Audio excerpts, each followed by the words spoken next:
Subscribe now and press the bell icon. Never miss an update. प्यारे बच्चों नमस्कार। आज हम 10वीं कक्षा के लेसन 3 की प्रश्नावली 3.5 का प्रश्न 2 के सवालों को करेंगे। बच्चों प्रश्न नंबर 2 इन्होंने मुझे दिया है, ए और बी के किन मानों के लिए निम्न रेखीय समीकरणों के युग्म के अपरिमित रूप से अनेक हल होंगे। तो इस तरह के सवाल बच्चों हमने उदाहरण में भी किए थे, तो ये उदाहरण की तरह ही है। दो चर वाले रेखिक समीकरण इन्होंने मुझे दिया है कि 2x + 3y बराबर 7 और a - bx + a + by equal 3a + b - 2। यह इन्होंने मुझे दो चर वाला रेखीय समीकरण दिया है और इस रेखीय समीकरण से मुझे a और b के मान ज्ञात करना है और a और b के मान मुझे किस रूप में करना है, अपरिमित रूप से अनेक हल में। तो हम सबसे पहले तो यहां पर जो इक्वेशन दी है इससे a b c के मान निकाल लेते हैं। तो यहां पर मैं देखता हूं कि मेरे पास में a1 इन्होंने कितना दिया है, x का कोफिशिएंट अर्थात 2, b1 इन्होंने मुझे दिया है 3 और c1 इन्होंने मुझे दिया है 7। उसी तरह से a2 का मान निकालिए, तो a2 दिया है इन्होंने a - b और b2 इन्होंने मुझे दिया है a + b और c2 का मान इन्होंने दिया है 3a + b और -2। तो यह तो मैंने दोनों ही इक्वेशन से मैंने a1 a2 b1 b2 और c1 c2 के मान निकाल लिए। अब क्वेश्चन में इसने ये कहा है कि a और b के हमें मान ज्ञात करना है और वो भी अपरिमित रूप से अनेक हल। तो समीकरणों के अपरिमित रूप से अनेक हल कब होते हैं? तो कब होंगे? जब हमारे पास में a1 a2 इक्वल होगा b1 b2 इक्वल होगा c1 c2। तो हम ये फार्मूला लिख लेते हैं कि a1 a2 इक्वल होगा b1 b2 इक्वल होगा c1 और c2। तो इस कंडीशन को मैं कहूंगा कि अपरिमित रूप से अनेक हल होंगे। अब बच्चों हम a1 a2 b1 b2 और c1 c2 की वैल्यू इसके अंदर पुट कर देते हैं। तो a1 का मान हमारे पास कितना है, 2। a2 का मान हमारे पास में है a - b इक्वल b1 का मान है 3 और b2 का मान है हमारे पास a + b। उसी तरह से c1 का मान है हमारे पास 7 और c2 का मान है हमारे पास 3a + b और -2। अब यहां पर मैं सबसे पहले इन दोनों की तुलना करूंगा, क्योंकि तीनों इक्वेशन जो मान दिए हैं तीनों ही एक दूसरे के बराबर है। ये इसके बराबर है और ये इसके बराबर है, तो मैं इन दोनों को पहले इक्वल कर लेता हूं, फिर इन दोनों को इक्वल करके मैं a और b के मान बड़ी आसानी से निकाल लूंगा। तो पहले इन दोनों को देखें, तो 2 ब्रैकेट में a - b बराबर है 3a + b।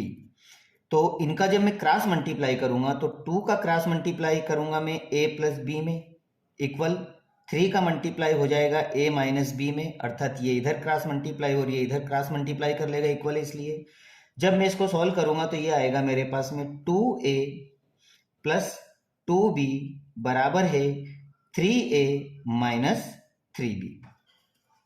अब बच्चों में इन दोनों का पक्षांतरण इधर कर दूंगा, तो जो प्लस की है वो इधर आके माइनस हो जाएगी और जो ये भी प्लस की है तो ये भी इधर आके माइनस हो जाएगी। तो इक्वल 3a तो ऐसा ही रहेगा, लेकिन इसका पक्षांतरण में a का इधर करूंगा तो -2a हो गया। -3b भी ऐसा ही रहेगा, लेकिन जब मैं इसका पक्षांतरण इधर करूंगा तो हमारे पास में आ जाएगा -2b। अब ये दोनों आपस में घट रहे हैं तो घटा दो, 3a में से 2a घटेगा तो हमारे पास क्या बचेगा, a। और उसी तरह से माइनस माइनस ये प्लस हो गया, लेकिन निशान माइनस का, तो 3 और 2 कितने हो गए, 5b। तो यह बन जाएगी हमारे पास इक्वल 0 और यह बन जाएगी हमारे पास में समीकरण नंबर 1। तो समीकरण 1 बनाना आपको आ गया होगा। आइए बच्चों अब हम बनाएंगे समीकरण नंबर 2। तो समीकरण नंबर 1 हमने इन दोनों को इक्वल करके बनाया था, अब समीकरण नंबर 2 हम इन दोनों को इक्वल करके बना देंगे। तो अब हम लिखेंगे यहाँ पर, पहले मैंने इन दोनों को बराबर किया था, अब इन दोनों को बराबर करेंगे तो मैं लिखूंगा 3/a + b बराबर है 7/3a + b - 2। जैसे हमने यहाँ क्रॉस मल्टीप्लाई किया था वैसे ही हम यहाँ भी क्रॉस मल्टीप्लाई कर देंगे। तो इसका इधर गुणा कर दीजिए, तो 3 का गुणा करेंगे हम इसमें, तो 3a प्लस बी माइनस 2 होगा, और इसका 7 का गुणा इधर क्रॉस कर दीजिए, तो 7 का होगा a प्लस बी। अब इनका जब ब्रैकेट सॉल्व करेंगे तो 3 3 जा 9a प्लस 3b माइनस 3 2 जा 6 बराबर 7a प्लस 7b। अब हम इन तीनों का पक्षांतरण इधर करेंगे, तो इन तीनों का पक्षांतरण इधर करेंगे तो हमारे पास में या तो अब हम इन दोनों का पक्षांतरण इधर करेंगे, तो ये हो जाएगा 9a। अब 7 का पक्षांतरण इधर करेंगे तो प्लस से हो जाएगा ये माइनस में, और प्लस 3b, और इसका पक्षांतरण में इधर करूंगा तो ये माइनस में हो जाएगा 7b, और इक्वल 6 का पक्षांतरण इधर कर दीजिए तो माइनस से हो जाएगा ये प्लस में। अब 9 में से 7 को घटाओ कितना आ रहा है, तो 2a, और 7b में से 3b जाएंगे तो हमारे पास बच जाएंगे 4b, तो ये हो गया 4b और इक्वल में हुआ 6। तो आप अगर चाहो तो इसको, इस इक्वेशन को और सिंप्लीफाई कर सकते हो। आप यहां से 2 को कॉमन ले लो ताकि हमारी इक्वेशन और इजी हो जाए।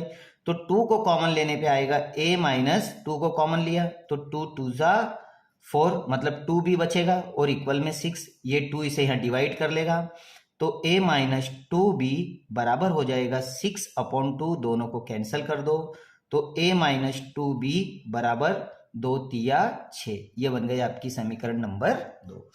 तो बच्चों समीकरण 2 आपको बनाना आ गई होगी। अब हमारे पास समीकरण 1 भी है, समीकरण 2 भी है। अब समीकरण 1 और 2 को हम हल कर लेते हैं। तो समीकरण 1 और 2 को बच्चों हम विलोपन विधि से कर लेते हैं ताकि हमारा a और b का मान आ जाए। तो अब यहां देखिए सवाल को, समीकरण 1 देखिए क्या दिया है इन्होंने हमको। समीकरण 1 है हमारे पास में a माइनस 5b बराबर 0, और समीकरण 2 है मेरे पास में a माइनस 2b बराबर 3। तो अब यहां पर हम देखते हैं कि जब इन दोनों के कोफिशिएंट a वाले के बराबर है, अगर a वाले के कोफिशिएंट बराबर है तो मैं इसके साइन चेंज कर दूंगा, मैं क्रॉस मल्टीप्लाई नहीं करूंगा। तो प्लस की तो माइनस की, ये माइनस की इसलिए प्लस की, और ये प्लस की इसलिए माइनस की। अब ये धन ऋण के कैंसिल हो गए, और जब 5 में से 2 को घटाएंगे तो मेरे पास बचेगा माइनस 3b, और इक्वल में माइनस 3b इक्वल में माइनस 3।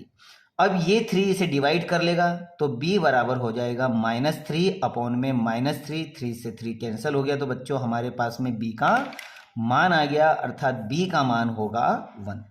अब उसी तरह से मुझे निकालना है a का मान, तो b का मान मैं कहाँ रख देता हूं, समीकरण 1 में।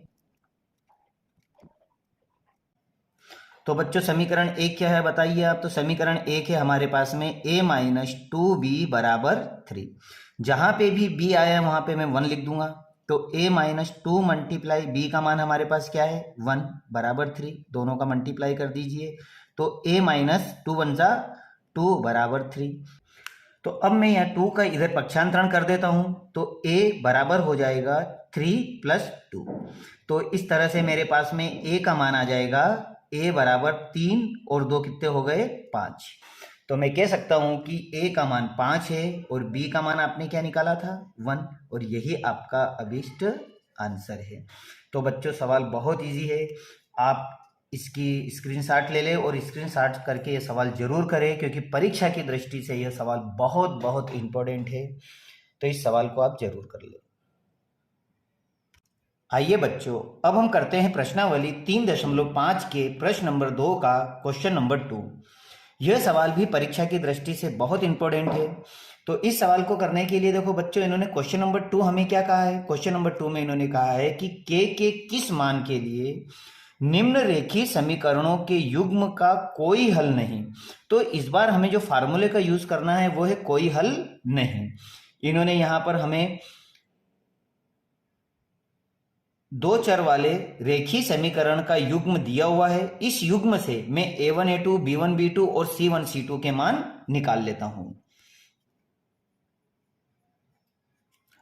तो मैं यहां पर इस युग्म में मुझे इन्होंने a1 का मान कितना दिया है 3, b1 का मान इन्होंने मुझे दिया है इसका कोफिशिएंट अर्थात 1, और C1 का मान दिया है इन्होंने हमारा 11। अब उसी तरह से मैं A2 का मान निकाल लेता हूं। तो A2 इन्होंने दिया है मुझे 2k-1 और B2 का मान इन्होंने मुझे दिया है k-1 और C2 है इक्वल में 2k+1। तो इस तरह से A1 A2 B1 B2 के मान निकाल लीजिए। अब क्वेश्चन में बोल रहा है कि इस युग्म का कोई हल ना हो। तो युग्म का कोई हल नहीं कब होगा? जब हमको फार्मूला पता होगा। तो हम फार्मूला लिख लेते हैं युग्म का कोई हल नहीं। जब हमारे पास में A1 A2 इक्वल होगा B1 B2 लेकिन नॉट इक्वल होगा C1 और C2, तो इस कंडीशन को मैं कहूंगा कि समीकरण का कोई हल नहीं होगा। अब मैं यहां पर A1 A2 और B1 B2 की जगह मान रख देता हूं। तो A1 का मान हमें पता है, A1 का मान कितना है हमारे पास 3। A2 का मान है हमारे पास में 2k-1 इक्वल B1 का मान है हमारे पास 1 और B2 का मान है हमारे पास k-1 नॉट इक्वल है। C1 का मान है हमारे पास 11 और C2 का मान है हमारे पास 2k+1। बच्चों यहां पर हमारे पास में ये नॉट इक्वल है, तो अभी हम ये वाला हिस्सा नहीं लेंगे। अभी हम इन दोनों के हिस्सों से ही हम सवाल को सॉल्व करेंगे। तो हम इन दोनों हिस्सों को जब लेता हूं तो मेरे पास है 3 और 2k-1 इक्वल 1/k-1।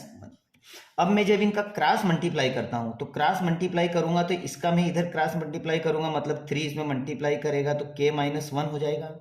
और ये इक्वल में ये इधर क्रॉस मल्टीप्लाई करेगा तो ये 1 में करेगा तो ये संख्या ऐसी कैसी आ जाएगी 2k-1। तो बच्चों अब मैं इसका ब्रैकेट सॉल्व कर लेता हूं। तो ये 3 इसमें गुणा करेगा तो ये हो जाएगा मेरे पास में 3k-3 1 जा 3 और इक्वल में बचेगा मेरे पास 2k-1। अब मैं 2k को पक्षांतरण इधर कर लेता हूं। तो 3k ये प्लस से इधर आके हो जाएगा माइनस में, अर्थात 2k बराबर -1 और 3 का पक्षांतरण इधर करूंगा तो ये हो जाएगा +3।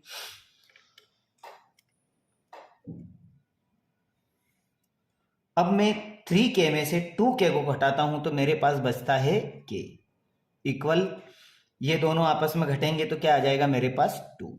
तो इस तरह से मेरे पास में आया k का मान 2। अगर k का मान 2 आया है तो मैं बोल सकता हूं कि k बराबर 2 के लिए दिए गए रेखीय समीकरण का कोई हल नहीं होगा। तो मैं उत्तर में लिखूंगा कि k बराबर 2 के लिए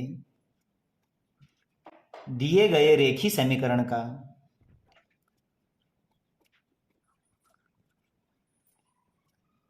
यही आपका आंसर है। तो आप आंसर में लिख दीजिए कि 2 के बराबर k के लिए दिए गए रेखीय समीकरण का कोई हल नहीं है। बच्चों परीक्षा की दृष्टि से यह क्वेश्चन मोस्ट इंपोर्टेंट है, आप इसे जरूर कर लें। Subscribe now and press the bell icon. Never miss an update.